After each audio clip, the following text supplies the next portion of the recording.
जबरदस्ती वैराग्य का नाम जैन धर्म नहीं है, और रोते रोते रहने का नाम जैन धर्म में वैराग्य नहीं है। उदास उदास बने रहने का नाम वैराग्य नहीं है। छुआछूत की बीमारी पाल के बच बच के निकल जाने का नाम वैराग्य नहीं है। जैन धर्म में वैराग्य दूसरों से भागने का नाम वैराग्य नहीं है।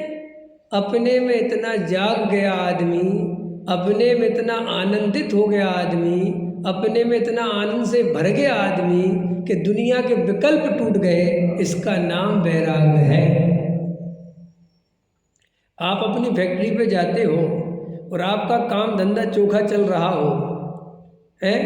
अब तो बच्चन जी जाते नहीं व्यापार में, तुम लोग व्यापार करते ना अरविंद जी, जब इनका काम चल रहा होता है ना एकदम पार्टी आर्डर पे आर्डर और रात दिन फैक्ट्री चल रही है, तब इनको बात करने की फुर्सत नहीं होती लोगों से। समझ में आया? इनको ना फिर मंदिर की फुर्सत होती है, ना फिर इनको तुम्हारी समाज में मीटिंगों की फुर्सत होती है।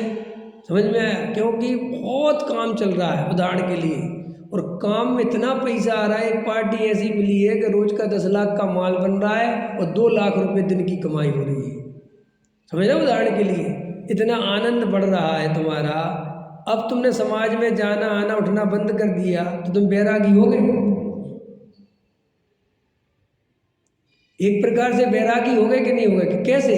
कि भाई हमें दूसरी जगह इतना आनंद आ रहा है कि हमें तुम्हारे पास आने का रस नहीं है। बस बैराग किसी का नाम है कि अपनी आत्मा में इतना आनंद आने लगता है, इतनी मस्ती आने लगती है कि दूसरे जीवों से बात करने की, पंचायत करने की, घर गृहस्थी में रहने की, संयोगों में रहने का भाव ही खत्म हो जाता है। सब डिस्टर्ब लगता है। जब अपना काम चल रहा होता है, हम कह अरविंद जी सुनो तो आओ, तो बात में क्या है कि भाई साहब अभी इतना उपयोग खराब नहीं कर सकते। आचार्य कहते हैं कि तुम वैराग्य जो रोने धोने को वैराग्य मत समझो, जो चुपचाप से बने रहे, सब हंस रहे तुम नहीं हंस रहे तो तुम समझते हो वैराग्य। नहीं, ये नहीं है। कसायों को दबाने का नाम जिन शासन में वैराग्य नहीं है, दमन है वो तो।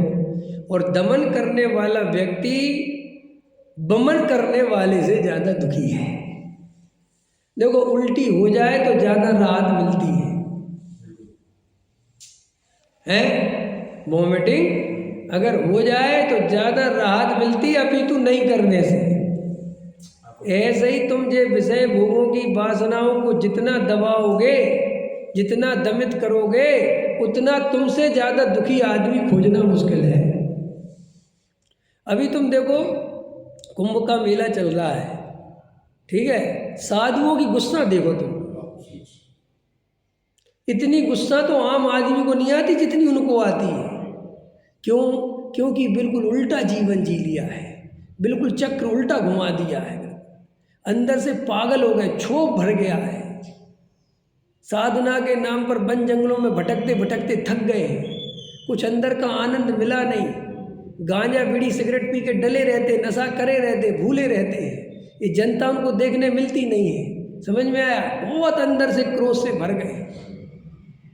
तो जो आता है और जब तक उनकी तारीफ करे तो खुश होते रहते हैं। और जैसे उसने पूछा क्यों महाराज इसका क्या मतलब है, थोड़ा मंत्र तो सुनाओ गायत्री, उसने उठाया चमटा और फिर मारा।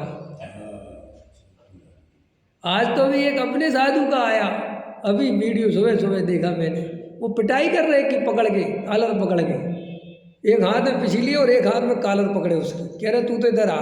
और दूसरे महाराज समझा रहे आप क्या कर रहे हो जी, आपकी भूमिका नहीं है। कह रहा अभी एक तरफ रख भूमिका। अभी आया, समझ में आया कि नहीं? अभी आप ये क्रोध इतना क्यों आ रहा है? वैसा इसलिए आता है जब अपन कोई चीज़ दमित करते रहते हैं, दमन करते रहते हैं, तो उसका रिएक्शन ऐसे ही आता है। आप समझ गए? आप देख लेना, जो देखो जो पति पत्नी रोज लड़ लेते ना थोड़ा थोड़ा सा, उनका तलाक कभी नहीं होता। लेकिन जो लड़ाई को दबाते जाते हैं, चुपचाप रहते, दबाते जाते बे आदमी एक दिन जो है मर्डर तक कर देते हैं। गुन्ना होते ना, गुन्ना बोलते, क्या बोलते उनको, वो अंदर भुनते रहते। अभी देखो एक स्त्री ने अपने पति को बिल्कुल मार डाला चाकू से। हाँ, इसी दिल्ली में अखबार में आया था।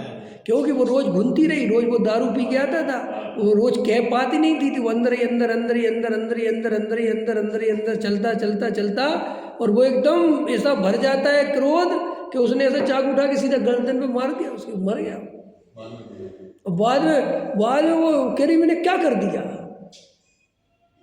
ये पंच इंद्रिय के विषय भोगों को आत्मा के आश्रय से दबाना नहीं होता, ये अपने आप चले जाते हैं।